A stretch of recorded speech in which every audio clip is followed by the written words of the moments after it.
Bonjour à chacun d'entre vous, bienvenue sur Séphiroth et compagnie. On se retrouve pour les énergies cette fois-ci de l'éclipse de Superlune qui va avoir lieu donc le 4 décembre et cette éclipse aura lieu en Sagittaire à 8h44 précisément. Voilà, donc je vous accueille, bienvenue à ceux qui découvrent la chaîne, heureuse de retrouver les fidèles. Et puis j'ai fait donc un tirage de la roue médecine avec l'oracle du chaman mystique. Et vous savez que dorénavant, étant donné que je démarre les soins énergétiques autour des lunes, eh bien on aura l'occasion de travailler en fonction des énergies des tirages à chaque fois, et de ce que je vais canaliser et recevoir également. Et donc, c'est intéressant aussi de s'inscrire là-dedans et de savoir qu'on va pouvoir en groupe vivre voilà, ces libérations, ces guérisons, de vous amener aussi à gérer les énergies qui nous sont proposées avec plus de facilité, de fluidité, puis surtout d'en profiter pleinement. Alors, je commence par le dos de deck. Et ici, j'ai le colibri. Alors, ce vers quoi on va devoir aller, c'est le voyage, et pour moi le voyage de la vie, en sachant qu'ici, c'est tout le rapport à la confiance que l'on peut développer. La confiance, on en parle souvent dans le sens de la confiance en la vie, mais c'est également toute la confiance qu'on peut se faire à soi-même. Et je pense qu'il y a des fois, en fait, on inverse un peu les choses. On se demande de faire confiance à la vie alors qu'on n'a pas du tout confiance en soi. Et c'est pour moi presque prématuré de demander ça. En tout cas, c'est pas dans ce sens-là que ça s'est passé dans ma vie à moi. C'est-à-dire que quand j'ai repris confiance en moi, alors j'ai pu redévelopper ma confiance à l'extérieur.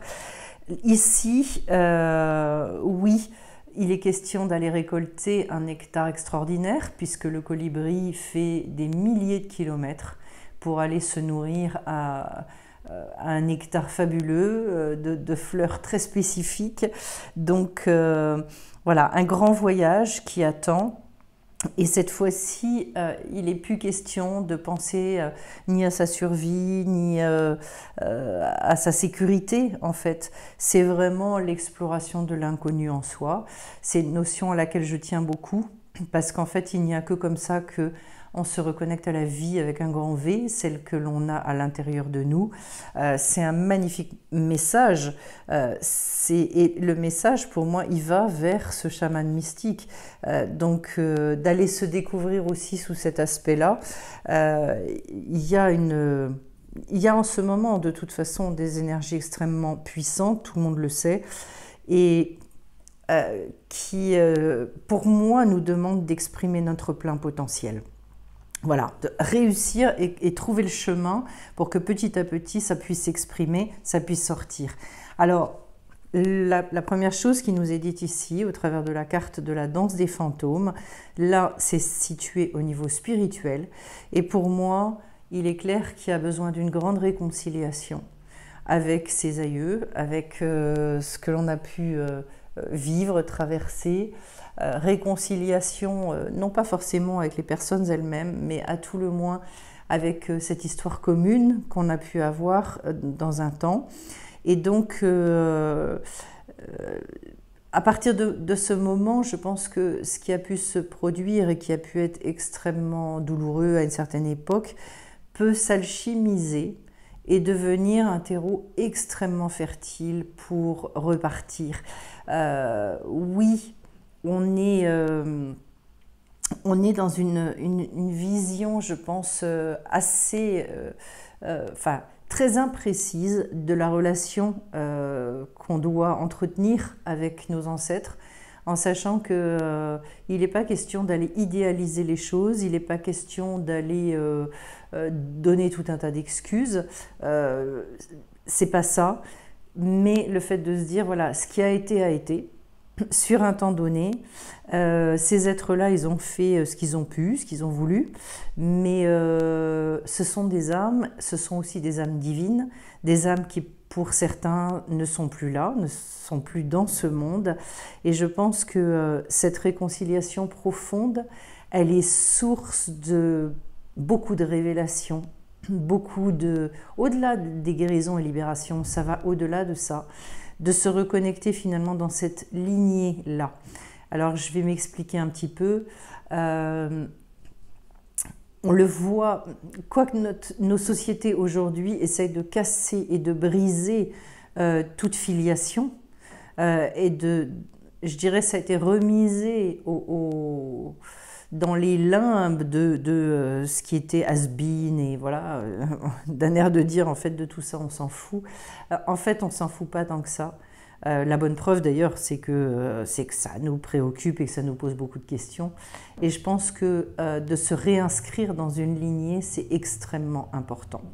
Voilà. En sachant qu'au-delà de la lignée de sang, il y a une lignée d'âme, ce que j'appelle une famille d'âme, et que d'avoir conscience de ça aussi, que certaines âmes ont une racine commune dans le ciel, c'est aussi quelque chose de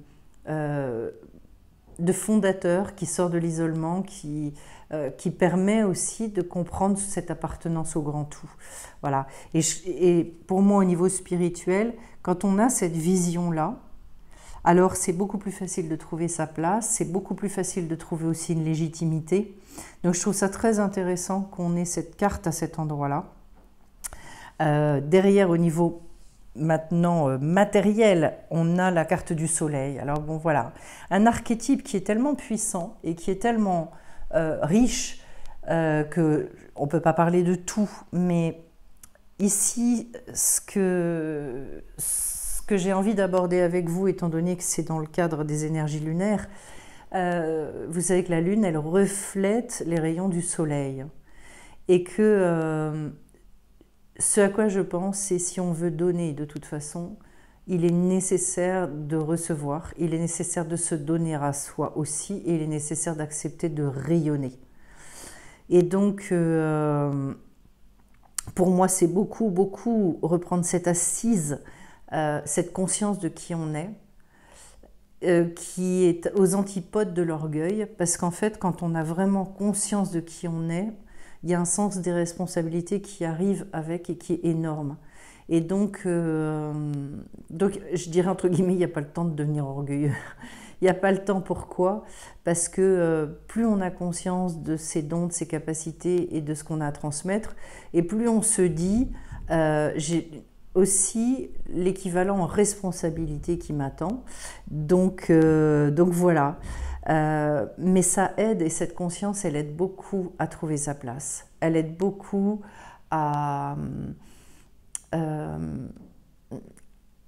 être dans la relation, dans un positionnement beaucoup, beaucoup plus juste. Voilà. Le tout, c'est effectivement de ne pas se dire qu'on est le seul soleil. Ça, ce serait extrêmement dangereux. Moi, je dirais, entre guillemets, c'est surtout d'avoir conscience qu'on a besoin de briller. On a besoin d'apporter de la chaleur aussi, et de s'apporter de la chaleur à soi. C'est extrêmement important. C'est aussi en termes énergétiques, tout le rapport que vous pouvez d'ores et déjà regarder au corps. Est-ce que vous êtes en distance par rapport à votre corps? Est-ce que vous êtes en proximité? Est-ce que justement vous ressentez très vivement le froid? Ou au contraire, est-ce que vous avez des bouffées de chaleur? Voilà. Il y a plein de choses que vous pouvez vous poser comme question dans la relation que vous entretenez avec vous-même, avec le monde. Et parce que là, on est vraiment dans le monde matériel. Qu'est-ce que je fais concrètement? Donc clairement, sortir la lumière. Moi, c'est l'idée que je vais retenir. Ensuite, au niveau de votre monde émotionnel, on a la roue de médecine. J'ai un exercice absolument passionnant à faire là-dessus. Je pense qu'un jour, je lancerai ça. La roue médecine, ça pourrait être une belle idée d'ailleurs pour démarrer l'année 2022, de faire ça courant du mois de janvier, parce que on y rentre et on en ressort dans cette roue. Il y a tout un protocole, enfin, c'est hyper intéressant. Et on n'en ressort pas comme on y est rentré. Voilà, il y a tout un travail, c'est passionnant. Au niveau de votre monde émotionnel, ça veut dire qu'il est question de rentrer dans cette roue, il est question d'aller voir, de ne pas laisser de côté. il y a manifestement un temps pour laisser remonter, pour en ressortir d'ailleurs extrêmement différent. Et ce que j'aime beaucoup dans le chamanisme, c'est le fait de pouvoir travailler aussi avec les animaux totems. Et ça, je trouve ça fabuleux. Je ne sais pas si vous connaissez votre animal totem, je ne sais pas si vous avez fait des recherches là-dessus, mais la puissance des esprits des animaux est extraordinaire. Pour travailler avec, c'est fabuleux. Faudrait que je refasse d'ailleurs un tirage, mais ce sont des tirages qui prennent énormément de temps parce que c'est très, comment dirais-je, c'est très riche en fait, c'est tout un monde. Au niveau émotionnel, c'est ça que je veux vous dire. Accordez-vous ce cadeau finalement de pouvoir aller regarder les émotions et on va le faire de toute façon durant ce soin donc qui aura lieu jeudi soir. On va le faire, de rentrer là-dedans pour aller y découvrir de nouvelles choses, en sachant que là, il ne s'agit pas d'un travail intellectuel si vous fonctionnez, si vous allez fouiller là-dedans, c'est vraiment un travail émotionnel. C'est là que vous allez finalement découvrir de réelles nouveautés. Le gros souci, c'est qu'en fait, nous, on se limite, parce qu'on se limite bien souvent au mental, et c'est empêchant. Voilà. Donc, une fois d'ailleurs qu'on a fait ce travail de roue médecine, on retrouve une énergie extraordinaire, on a envie de remettre en œuvre, c'est comme si finalement, là, au travers de ce travail, il y avait, oui, une reprise de confiance qui faisait qu'on ressort et on a envie d'y aller, quoi. Voilà, c'est le but d'ailleurs, hein, c'est de retrouver cette espèce de soif d'avancer incroyable. Et alors au niveau du mental, j'ai cette carte somptueuse avec l'image du lotus, et puis au-dessus, je ne sais pas si vous le voyez, j'ai aussi l'image de la libellule. Alors là, si vous ne connaissez pas la symbolique de la libellule, allez voir, parce que c'est quand même ça aussi, hein, c'est quelque chose. La voie de la beauté, pour en revenir à ça, pour moi, c'est petit à petit le fait d'apprendre à dompter le mental. Il y a deux choses qui sont extraordinaires, c'est la vérité et la beauté. Et que l'alliance des deux est extrêmement rare.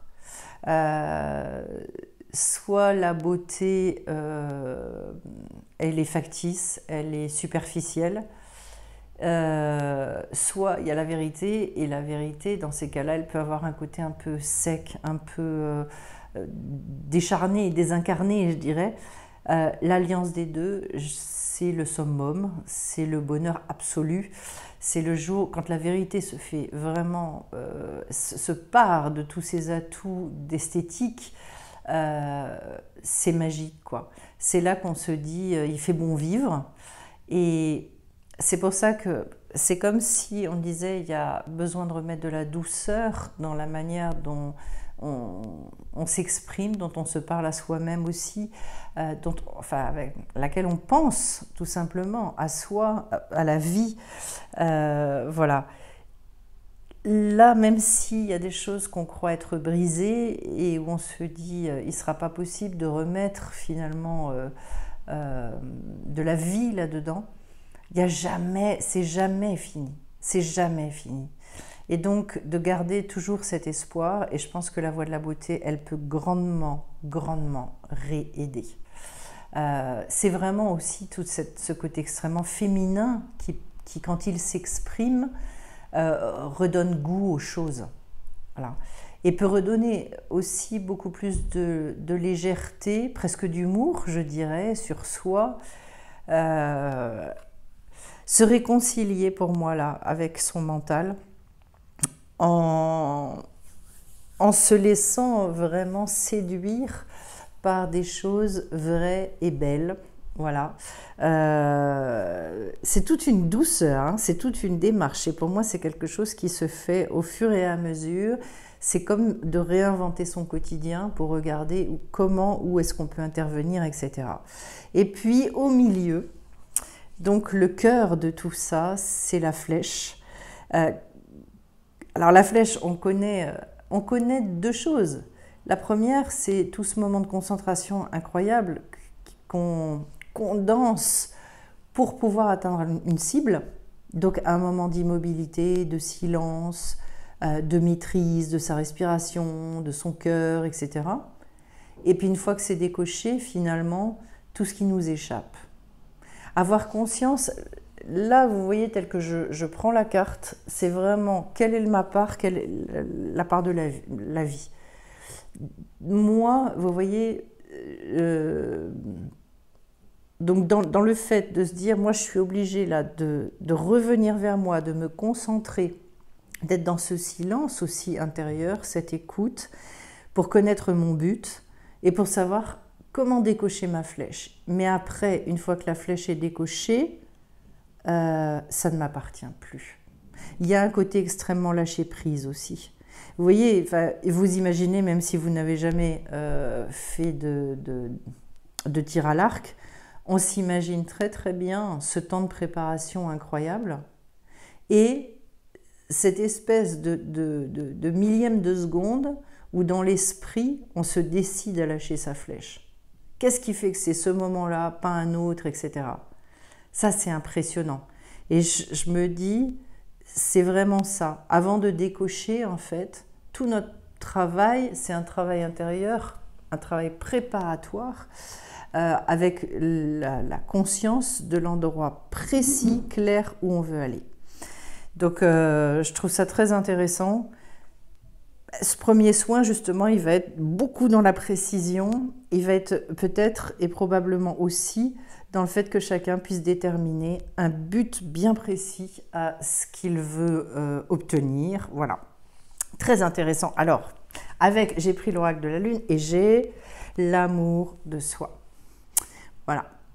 Ben, ça peut déjà être un premier but, je dirais. Pour moi, tout commence par là. Tout commence par là parce que finalement, c'est la réunification intérieure. C'est à partir du moment où moi, je trouve que je suis vraiment une belle personne, où je suis réconciliée avec ce monde émotionnel, où au niveau de mes ancêtres, donc, je suis réconciliée aussi avec avec toute cette lignée, donc toute cette histoire de vie. Je me dis tout est possible après derrière. J'ai mon voisin qui est en train de déménager ses meubles manifestement, donc je suis désolée, il y aura un peu de bruit, un peu beaucoup d'ailleurs. Et donc voilà, l'amour de soi, pour moi un besoin là de se recentrer, de se faire du bien et de travailler aussi beaucoup sur la tendresse. Moi, c'est une notion à laquelle je tiens énormément, la tendresse, parce que je pense qu'elle peut guérir beaucoup de choses. Elle peut nous sortir de beaucoup de blocages, en fait. Et alors, je finis avec une petite carte de l'oracle des anges. Et là, j'ai l'archange Métatron. Je suis le lien entre le ciel et la terre, entre ton caractère humain et divin. Je suis là pour t'aider à guérir les conflits qui existent entre ton cœur et ton esprit. Ressens-moi dans ton cœur et dans tes pensées. À travers l'unité, il y a l'amour. Et vous voyez qu'on retrouve la réconciliation, cet amour-là, entre le caractère humain et divin. Et ça, je pense que c'est un des grands secrets de la vie, c'est de s'apercevoir que on a une âme qui est divine, qui est infinie, et que le caractère qu'on nous a donné, c'est un caractère que la source a estimé comme étant le caractère le plus adapté, le plus juste par rapport à ce qu'on avait à acquérir sur cette terre. Et donc, comme je le dis souvent, le caractère, on n'a pas à le changer. Le caractère, on a à l'accepter et à s'en servir. C'est un outil extraordinaire à apprendre à l'aimer, bien évidemment. Et voilà, il y a beaucoup à en dire là-dessus. Mais en tout cas, ce que je peux vous dire, c'est un tirage qui est très parlant dans ce vers quoi on est amené à aller. Il y a des choses qui sont pour moi des poncifs, c'est-à-dire c'est un travail de fond qui se refait régulièrement, et puis il y en a d'autres dans ce tirage qui sont plus spécifiques. Mais là, c'est un grand saut, hein. Souvenez-vous du colibri et souvenez-vous qu'il y a quand même une belle invitation au voyage avec le fait de se dénuder, entre guillemets. Le soleil, c'est vraiment ça, c'est le fait d'arriver à se montrer à l'extérieur comme on est à l'intérieur. Donc, en fait, quand on rayonne, c'est ça, d'arriver à être soi dans la totalité. Donc, c'est un sacré challenge et qui va bien avec l'amour de soi, d'ailleurs.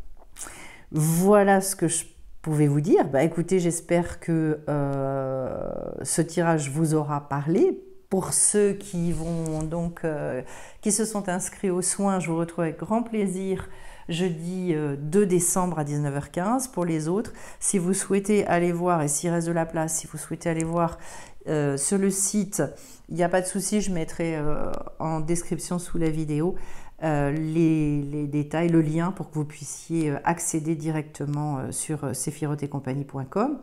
Je vais vous souhaiter à tous en tout cas une magnifique éclipse de super nouvelle lune, voilà, c'est long à dire, mais c'est tout ça, et pour que voilà, vous en profitiez au maximum, et puis qu'on puisse enfin tourner cette page des énergies très lourdes qu'il y a eu, surtout octobre-novembre, là ça a été waouh, costaud.